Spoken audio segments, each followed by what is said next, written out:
Olá, boa noite, sejam todos muito bem-vindos à nossa live.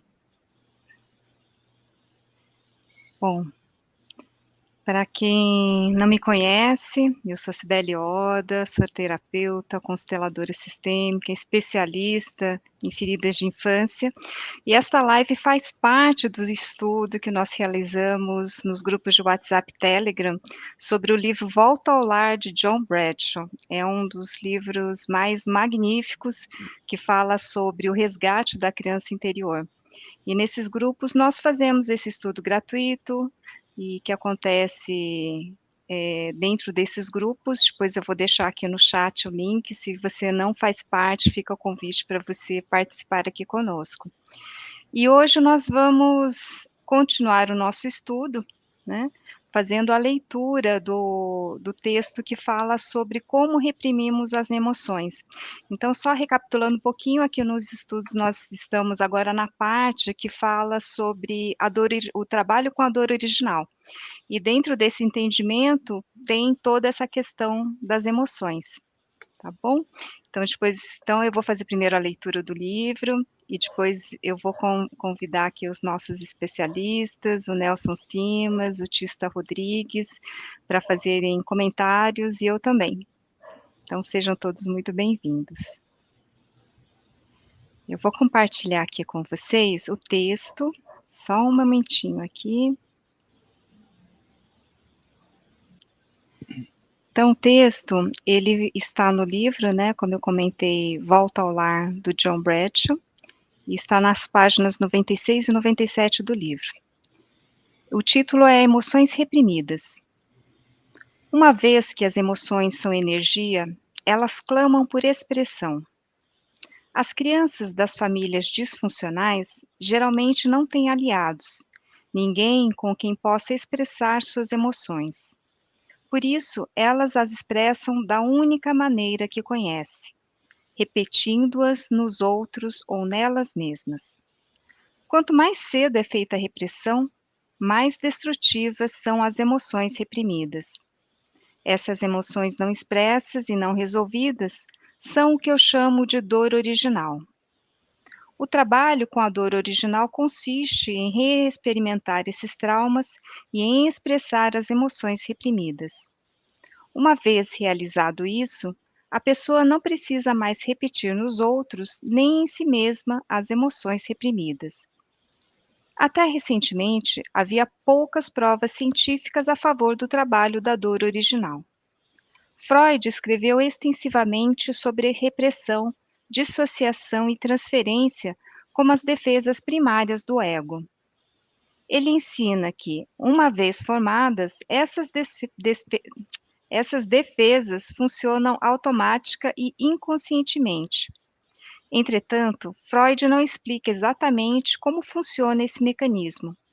Por exemplo, o que acontece no nosso cérebro quando reprimimos nossas emoções dolorosas?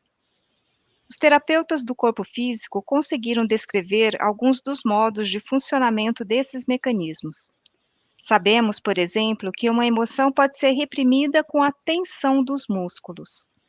É comum as pessoas rilharem os dentes ou tensionarem os músculos da mandíbula quando ficam zangadas. As emoções podem também ser reprimidas prendendo a respiração. A respiração superficial é um meio comum de evitar a dor emocional. Podemos também reprimir nossas emoções usando a fantasia. Por exemplo, passei grande parte da minha vida com um medo quase fóbico do sentimento de raiva. Minha fantasia sobre esse sentimento era de uma rejeição catastrófica e ou castigo. Essa fantasia mobilizava a tensão dos músculos e a respiração superficial. Muito bem.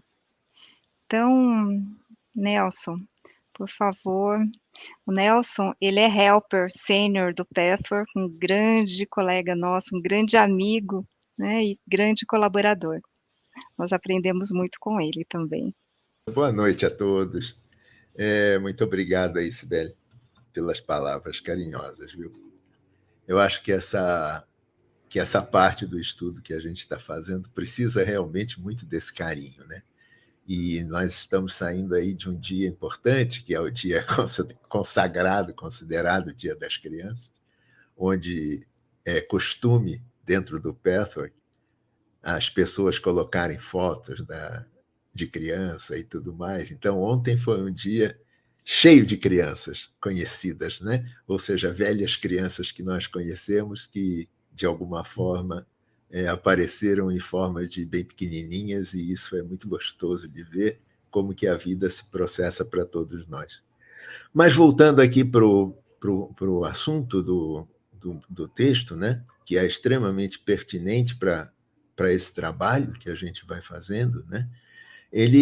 Eu queria falar um pouco sobre o meu processo, né? Nisso aí, porque todos nós passamos por isso, né? É importante perceber de que isso não foi algo como o autor coloca, dizendo no meu caso, né? Parece que dá assim, não, isso é coisa que aconteceu com ele. Não, isso aconteceu com todos nós, né? E cabe a nós termos o estofo interno, né? A capacidade interna para poder procurar o que nós precisamos encontrar para que nós possamos dar passos diferentes, não é? Então, a tônica desse trabalho foi exatamente vamos dizer assim, a ditonia entre o que o Freud trouxe, né, que é a parte das transferências, dos deslocamentos, das superposições, das partes que, de alguma forma, são confundidas, né, e que nos leva a fazer sabotagens contra nós mesmos, né? E que, em geral, ele chamou de neuroses, né? Ou seja, as neuroses estavam a favor da nossa possibilidade de perceber de que algo estava sendo entendido errado pela nossa neurologia, que na época era pouquíssimo conhecida, né? Então, é como se, de alguma maneira, levou-se anos, né? Muitos anos, tipo, nos anos 60, o pessoal de Esalen, nos Estados Unidos, começou a definir o que se chamava corpo-mente, né? Ou seja, um binômio, né? Corpo-mente. É uma união, uma tentativa de unir corpo com mente. E isso fez com que, nossa, muita coisa mudasse, né? Os trabalhos da época, Jack Lee, Rosenberg, Telemann, quem mais? Muitas pessoas começaram a fazer uso desse trabalho e tiveram resultados maravilhosos, né? Por quê? Porque agora é como se houvesse uma integração maior no que o Freud deixou para a gente. E isso não quer dizer que o que ele tenha deixado seja ruim ou errado, mas ele simplesmente não foi completo, né? Ele regia muito, agia muito no lado mental. E quando eu tive acesso a esse trabalho de Esalen, é que começou a acontecer algumas coisas na minha vida. E isso foi antes, inclusive, de eu descobrir o Pathwork, né? Nessa época, eu consegui ter contato com trabalhos que diziam: ei, dá uma olhada nas suas couraças. Na época eu nem sabia o que era couraça. E eu comecei a perceber de que existiam, como eu já falei para vocês em estudos anteriores, que existiam algumas partes de mim que estavam tensas, que estavam retesadas, como a minha risada, como o meu peito, que não esvaziava. Então, tudo isso eu comecei a perceber quando eu tive contato com esses, vamos chamar de naturebas de Esalen, né? Então, essa turma de Esalen, ela começou a mexer com esse processo a partir de uma outra ótica, né? E essa ótica era muito mais inclusiva, e ela serviu de base para muita coisa, né? Que foi um disparo do Reich, né? O Reich direcionou esse pessoal de Esalen, e também, atrás de Reich, veio uma montoeira de pessoas que, de alguma forma, começaram a descobrir coisas novas, né? O Leonard Grof, um monte de outras pessoas que começaram a trazer informações novas. Dentro dessas informações, eu descobri algo novo em mim. Eu percebi, e é isso que eu queria notar, porque isso foi uma coisa muito importante para mim, e eu queria passar para vocês, eu comecei a perceber de que, em função das escolhas da minha vida, e eu tinha uma dificuldade motora, de locomoção. Ou seja, é como se eu não conseguisse correr. Eu conseguia andar, eu conseguia mexer as pernas, eu conseguia usar as pernas, eu adorava andar de bicicleta, mas eu não sabia correr. Eu percebi isso quando eu precisei, na época desses processos da ditadura, eu comecei a perceber de que eu tinha medo de me meter nas multidões, nos movimentos estudantis, porque se eu precisasse correr, eu estaria em risco, porque eu não sabia correr.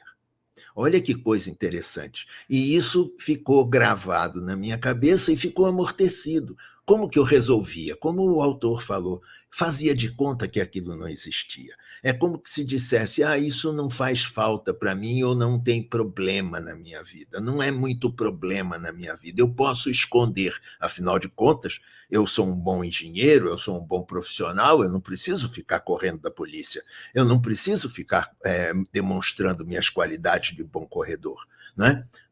As minhas qualidades de ser um bom ciclista já são suficientes, né? Para eu poder não me sentir envergonhado. E aí vem o ponto. Ou seja, isso soava para mim como uma vergonha.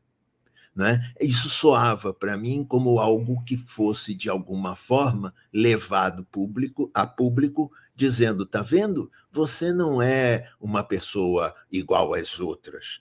É como se fosse, de novo, isso me levava para o capítulo anterior da vergonha tóxica. Ou seja, é como se aquele lugar fosse um lugar envergonhado, do qual eu tinha que guardar segredo até para mim mesmo.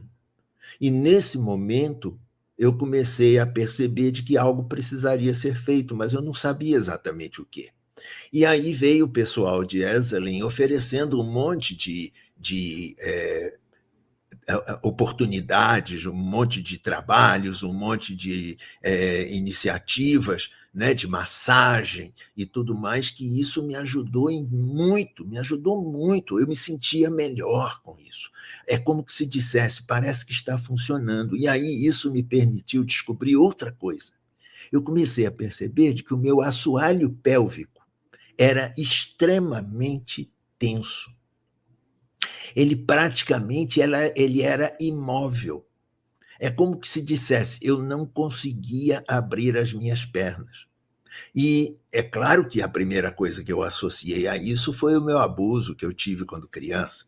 Mas não era suficiente. Existia algo mais. Existia algo que precisava ser, de alguma forma, trabalhado para que ele pudesse me dar mais informações. Né? E eu então comecei a fazer vários exercícios que eram propostos pela turma de Esalen, que eram os exercícios da borboleta, que é o exercício onde você junta as solas do pé e abre e deita os joelhos de maneira que os joelhos tentam tocar no chão, e eles então começam a vibrar, e essa vibração toda, ela é uma vibração relaxante, e isso era muito gostoso, gente, eu sentia muito prazer, às vezes até prazer sexualizado, né? Porque era uma sensação completamente nova para mim, era coisa que eu já tinha meus 35, 40 anos, e eu não tinha experimentado, vivenciado isso na minha vida inteira. Então, é como o que eu queria trazer para vocês é que são pequenas coisas, mas são pequenas coisas que, de alguma forma, nos ajudam a liberar grandes problemas, grandes quantidades de energia. E esse é um convite, né, que esse trabalho está fazendo a todos nós. Ou seja, olhar para essas situações infantis, olhar para esses erros infantis que nos levaram a criar algumas limitações, limitações que nos levam para as fantasias, que é muito bem colocado na palestra 198, que eu já falei numa dessas semanas anteriores, que é Sonhando Acordado. E essa palestra, ela me trouxe, já quando eu estava no perto, ela me trouxe mais informações. Ou seja, é como que se ela dissesse assim, tinha uma fantasia atrás desse processo que não era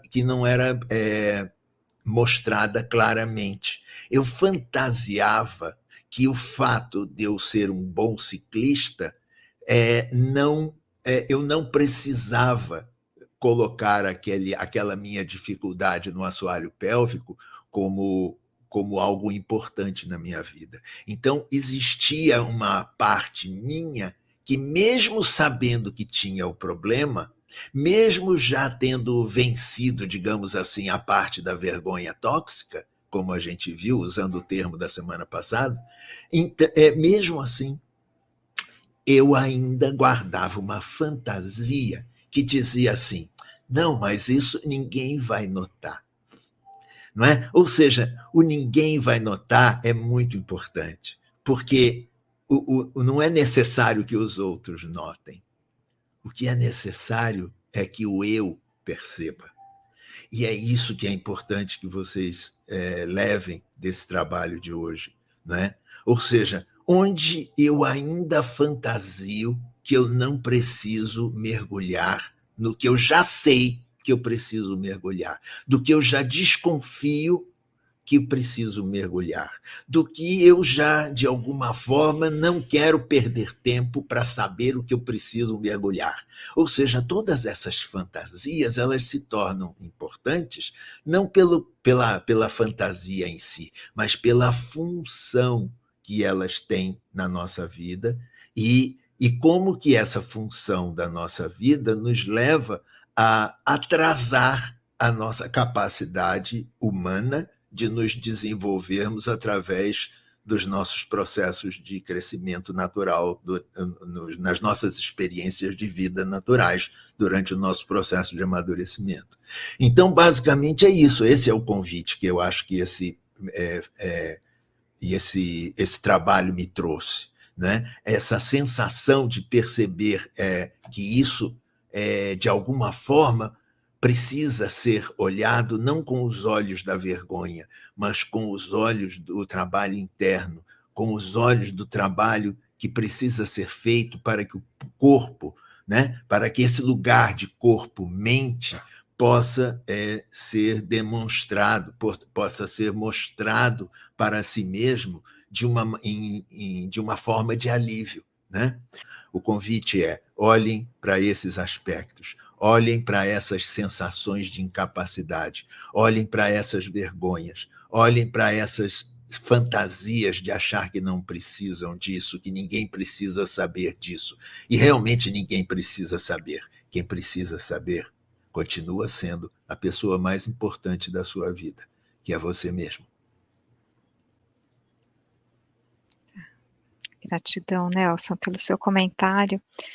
Vou pedir para o Tista, né, ele sempre fala, né, eu acho que esse é um momento bem oportuno, o Tista sempre traz sobre a questão da respiração, né, como nós bloqueamos as emoções através da respiração, então com certeza ele vai estar agregando muitas informações aqui pertinentes, tá. E para quem não conhece o Tista, né, ele é multifacetado, né, além de ser meu esposo, ele é maestro, né, ele é renascedor há mais de 30 anos, ele é um super violonista, né, e um buscador, assim, de longa data, tá, então, por favor. Meus amigos, sejam todos bem-vindos. Abençoada seja a vida, a respiração, os pensamentos e os sentimentos de todos nós.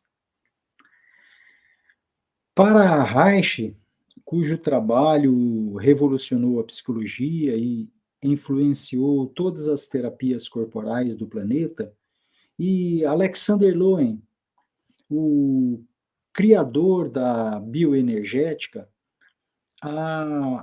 para eles, a expressão das emoções é uma condição essencial para a preservação da saúde psíquica e física do ser humano. Para esses dois gigantes da psicologia, a contenção das emoções constitui um mecanismo de defesa que pretende proteger a pessoa de experiências emocionais ameaçadoras. Mas o resultado dessa contenção quase sempre é o sofrimento e a perda da vitalidade. Deixa eu dar um exemplo. Quando perdemos um ente querido, ficamos por alguns dias, talvez um mês ou mais, respirando menos, como uma estratégia inconsciente para não sentir a dor da perda. Porque sabemos muito bem manejar nossa respiração desde criança, a fim de evitar as emoções. As emoções precisam do combustível da respiração para fluírem. E aprendemos a duras penas na infância que, para detê-las rapidamente, quando diante de uma ameaça, que se não pararmos de chorar vamos levar uma surra, por exemplo, basta conter a respiração.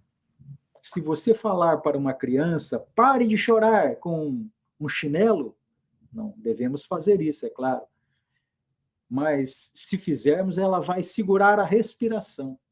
Muitos de nós já passou por isso, né? Para conter a respiração, a emoção. E hoje, já adultos, ainda repetimos essa estratégia quando precisamos. Às vezes, simplesmente diante de um filme de suspense, é fácil pegar a respiração presa, não é?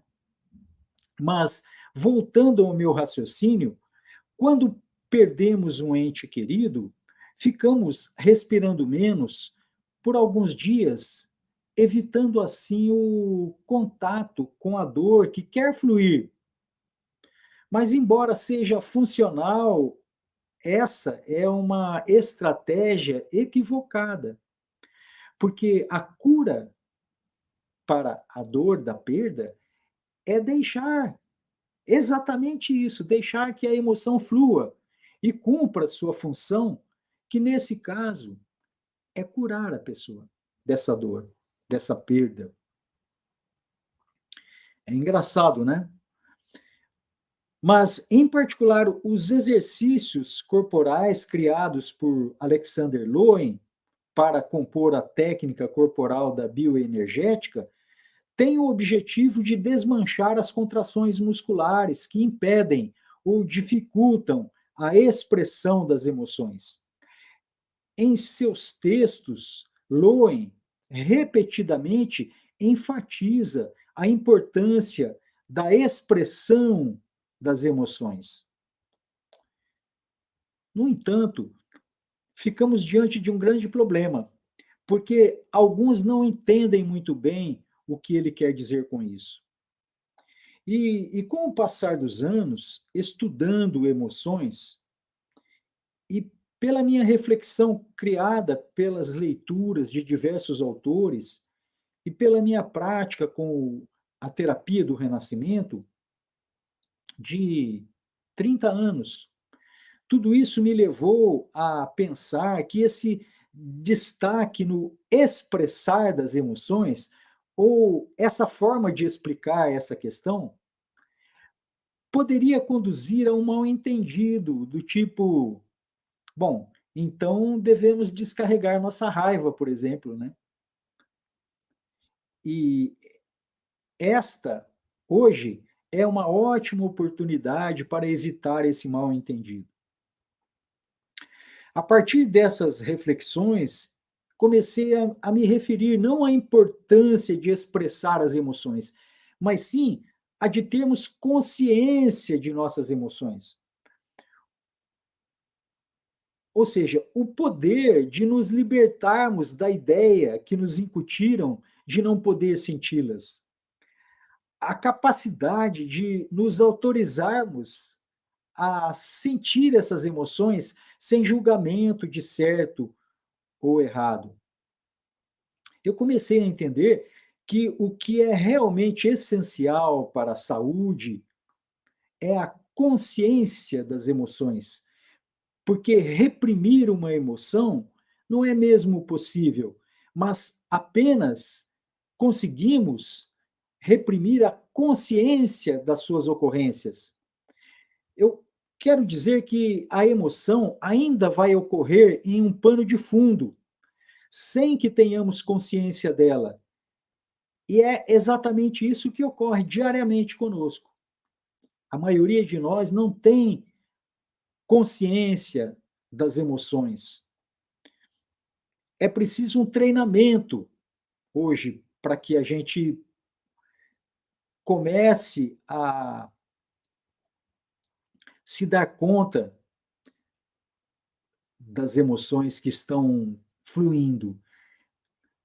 Porque quando se fala que é para não reprimir as emoções, como Lowen e Reich cansam de falar, as pessoas entendem que então devemos manifestá-las, como no caso da raiva, dar vazão a ela e explodir com os outros. Mas é exatamente o contrário. Quando você tem consciência da sua emoção, você pode lidar com isso. Porém, quando você não tem consciência, ela te domina e te escraviza. Claro, tudo que não temos consciência em nós, não podemos fazer nada, não podemos mudar. Porque não se pode lidar com o que não existe. Se está fora da sua consciência, para você não existe, certo? Se é inexistente, como é que você poderá corrigir? Como poderá escolher? Não há escolhas. Simplesmente não há. E é isso que está ocorrendo conosco. Todos nós, num nível muito mais complexo, estamos passando por isso. E gostaria de ir um pouco mais fundo nesse raciocínio. Porque emoção, como eu tenho tentado explicar constantemente, porque acho que isso é de suma importância, emoção significa energia em movimento. O que chamamos de emoções são as percepções da energia emocional em movimento pelo nosso corpo. Mas é muito mais que isso. A, a emoção é o motor da vida. Sem ela, nada importa, como disse o autor, né? E com ela, tudo importa.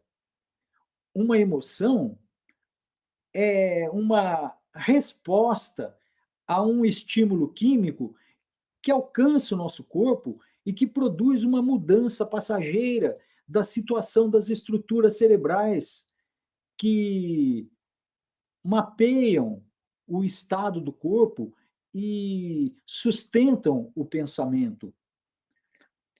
E o resultado final dessas respostas é a disposição do organismo a uma homeostase, ou seja, a um quadro de defesa da vida. Compreendem? Portanto, as emoções representam o fenômeno mais importante que existe para a manutenção do nosso bem-estar.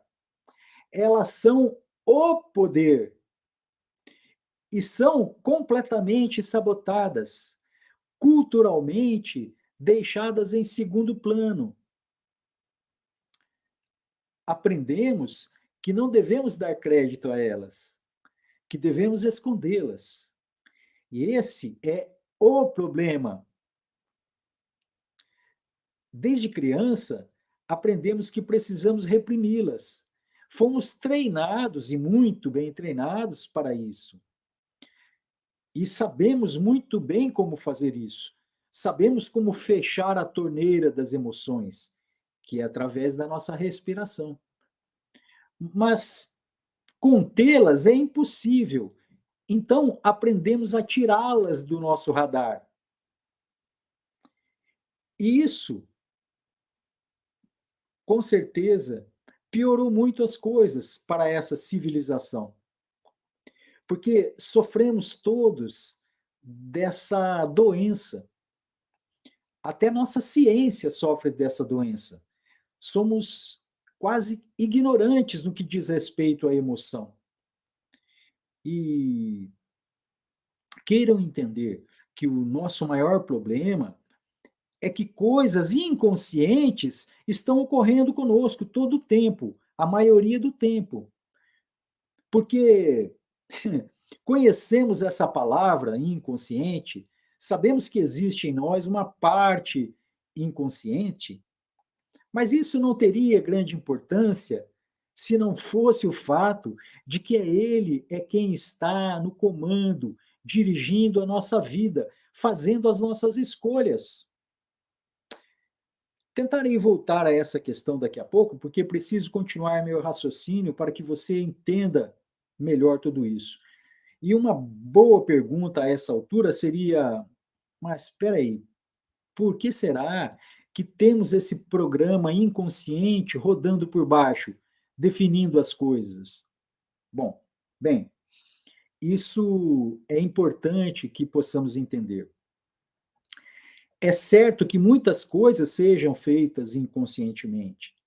O batimento cardíaco, o fluxo sanguíneo, a digestão, a respiração e centenas de processos que precisam ficar por baixo no programa que funciona constantemente como um pano de fundo, como o DOS nos computadores, né? É necessário que haja esse programa, o DOS, que nem sequer temos consciência, mas ele está rodando como um pano de fundo, assim como os programas que rodam em nosso complexo sistema, nesse incrível e super complexo computador que somos.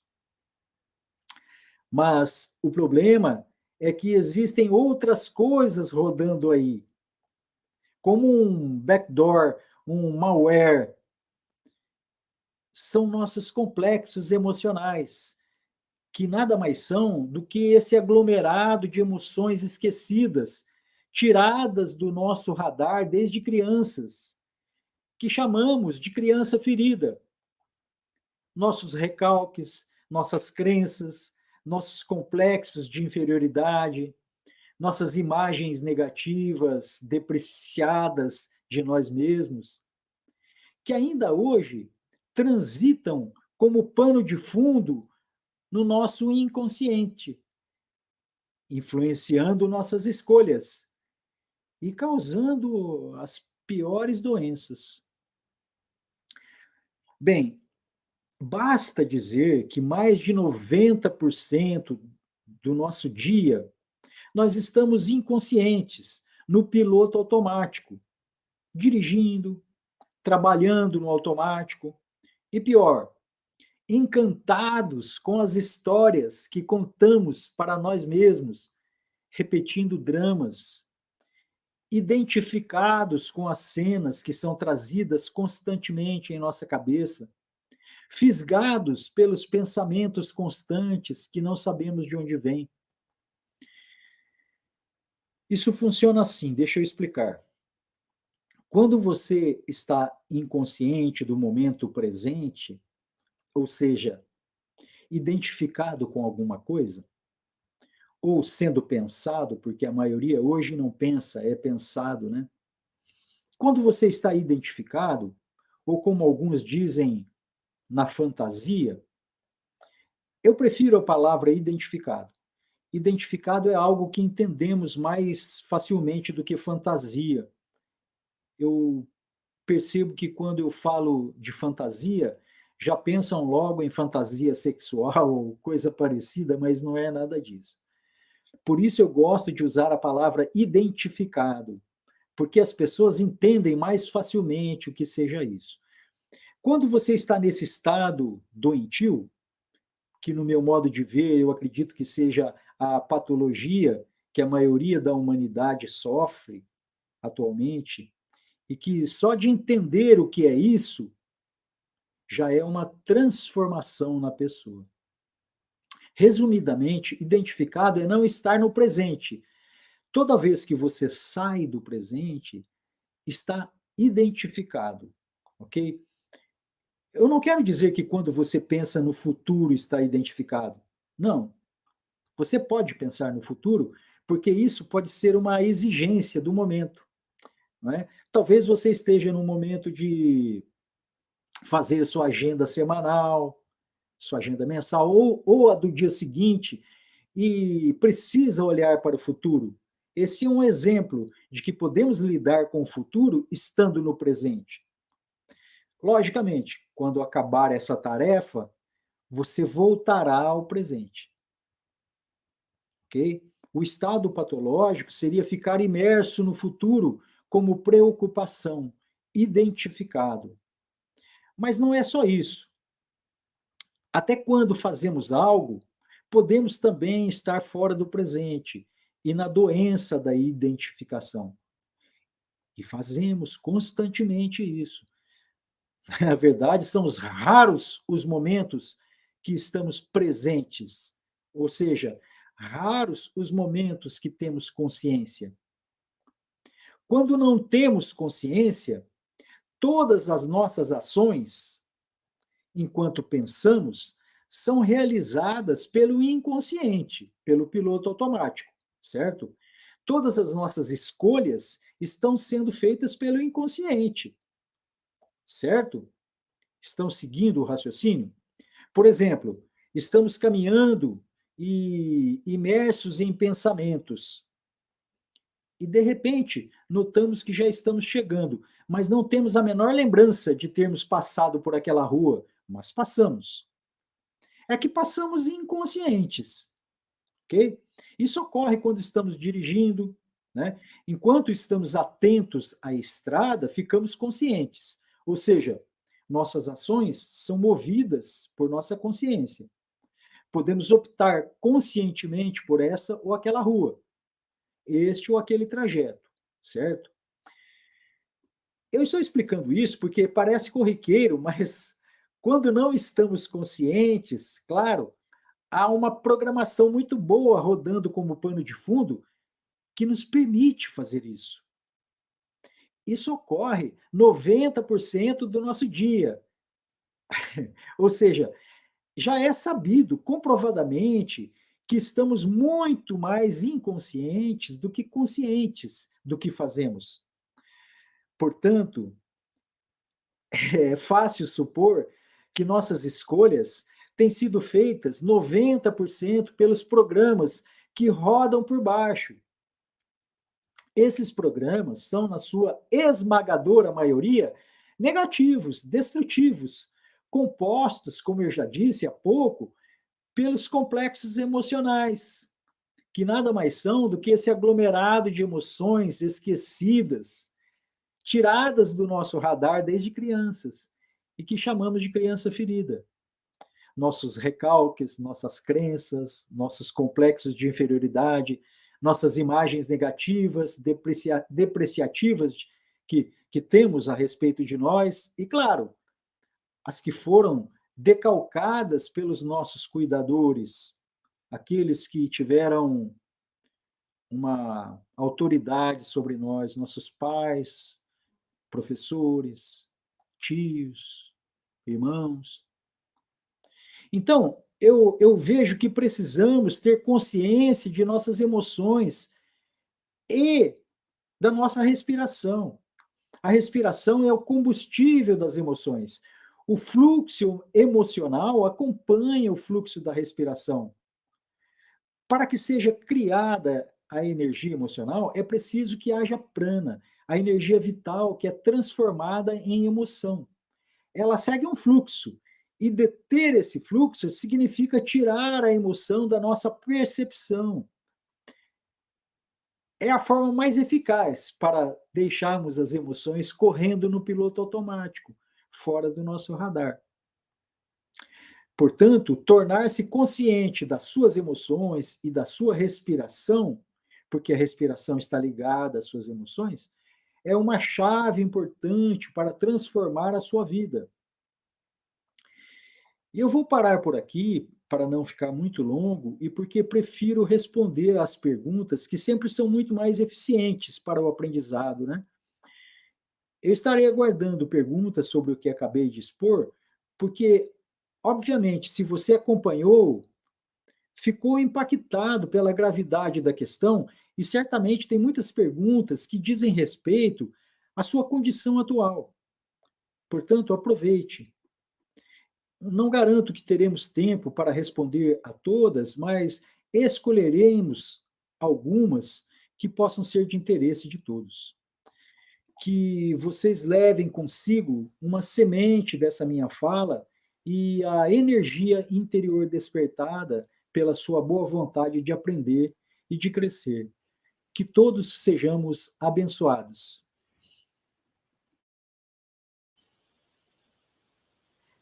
Ok. Na verdade, eu só queria, deixa eu colocar aqui, né, para quem está entrando agora no estudo, a gente está ouvindo a gente falar muito sobre o trabalho da dor original, então é só para a gente dar fazer um laço aqui, né. O que o John Bradshaw chama de dor original são justamente essas emoções reprimidas, né, que essas energias que estão presas aqui na nossa musculatura, que a gente prendeu através da respiração. E o interessante é que ele fala também, né, que quanto mais cedo acontece essa repressão, mais destrutiva, né, ela se torna. Então, quando a gente começa a pensar que muitas desses traumas, né, acontecem durante o nosso parto, né, porque é um momento super traumático, imagina, né, a gente está lá no conforto do útero materno, tudo quentinho, né, tudo tranquilo, silencioso, pouca luz, e aí de repente, né, aquele que era o seu mundo começa a querer te expulsar, começa a ficar tudo apertado, né, imagina, você não sabe o que está acontecendo, nunca experienciou aquilo na sua vida, aí de repente você, né, é expulso ou às vezes até puxado, dependendo a fórceps, enfim, como é que foi. Aí você sai para o mundo cheio de luz, né, seus olhos sempre acostumados a ficar na penumbra, de repente aquela luz super forte, aí te penduram pelo pé, sendo que você passou 9 meses em posição fetal, então imagina, a sua coluna de repente é esticada, né, eh, muitas vezes, né, dá o tapa na bunda para você respirar, né, aí depois dizem que hoje o parto já está um pouquinho mais humanizado, né, mas mesmo assim, tem às vezes o corte precoce do cordão umbilical, né, e onde o certo seria o cordão ele pulsa, né, para fazer aí a respiração através dele para o bebê, mas conforme ele vai parando de pulsar, o pulmãozinho do bebê vai começando a trabalhar, e aí depois corta, né. E não, mas corta prematuramente, então de repente o pulmão, né, ele tem que respirar, porque é quase uma morte, né, quase uma asfixia, ele não tem mais o oxigênio que vem da mãe, de repente e a primeira respiração, o Le Boyer, que tem aqui o livro Nascer Sorrindo, ele fala que a sensação é como se fosse um ácido derramado sobre uma ferida, essa primeira respiração que a gente dá, né, então fora assim, né, a picada no pezinho, né, aspirar o nariz, pingar nitrato de prata no olho, então imagina a gente naquele mundinho, como que nós somos recepcionados nesse mundo. Então já começa daí, né, até a própria respiração, né, a primeira respiração, dependendo de como foi o parto, já é traumático. Então, assim, todas essas técnicas, né, que a gente está trazendo, que usam o corpo como um veículo para a gente entrar em contato novamente com a dor original, porque o trabalho da dor original é justamente essa, a gente entrar em contato novamente com o trauma e expressar aquelas emoções que foram reprimidas. Mas se isso está no nosso inconsciente, imagina, né, ninguém lembra que como foi o seu parto, né, no estado de consciência normal. Então, mesmo se você fizer psicanálise, não vai conseguir acessar, porque a gente não tem mais essas memórias, mas o corpo tem uma memória, né, o corpo é capaz de, através de exercícios como o Nelson colocou, através de respirações específicas,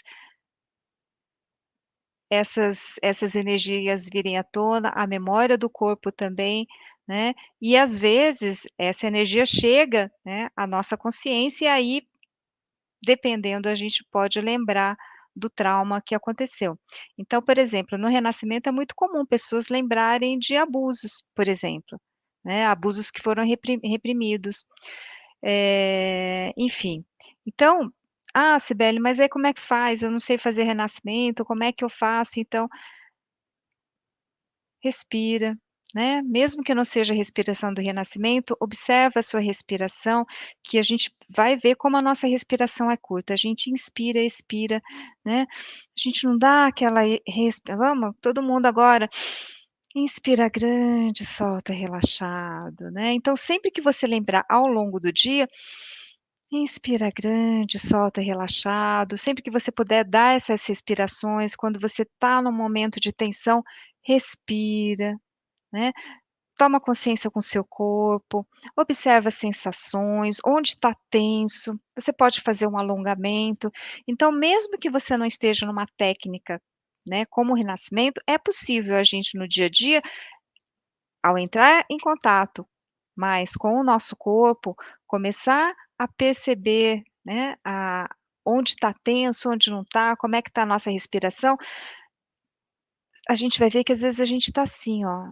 Aí quando você percebe, solta o pescoço, né, solta o ombro, né. Quando você percebe tensão, solta essa tensão, porque daí a gente vai ajudando o corpo também, né, mesmo que seja nessas pequenas atitudes, a trazer esse relaxamento, a aliviar um pouco as tensões, tá bom? Então, era só para a gente fazer esse fechamento aqui, né, da fala do Nelson, da fala do Tista, e lembrar que a gente pode trazer isso também para o dia a dia, né, observando a nossa respiração e o nosso corpo, principalmente naquelas situações onde a gente está tenso, onde a gente está ansioso, onde a gente está angustiado, então, onde está tenso, relaxa, respira grande, solta a expiração relaxada, que isso vai ajudar bastante também. Além de não se identificar, né, com as emoções, tá. Dá um passinho para o lado, entra no observador, não é que você vai deixar de sentir as coisas, mas você vai olhar isso um pouquinho de fora. Tá, não vai estar imiscuído, né, naqueles pensamentos, naquelas emoções, aí fica concatenando com pensamentos do passado, né, apontando, a culpa do outro, trazendo sentimentos de culpa, vergonha, porque daí a gente está identificado, a gente não está presente. Então, nesse momento, quando a gente para, volta o foco para a nossa respiração, para o nosso corpo, a gente volta para o presente também, e isso vai ajudar a desidentificar, tá? Então é isso.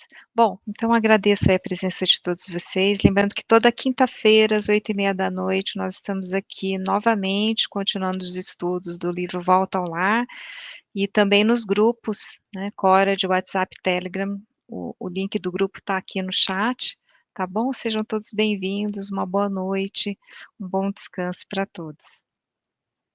Então vou encerrar a transmissão.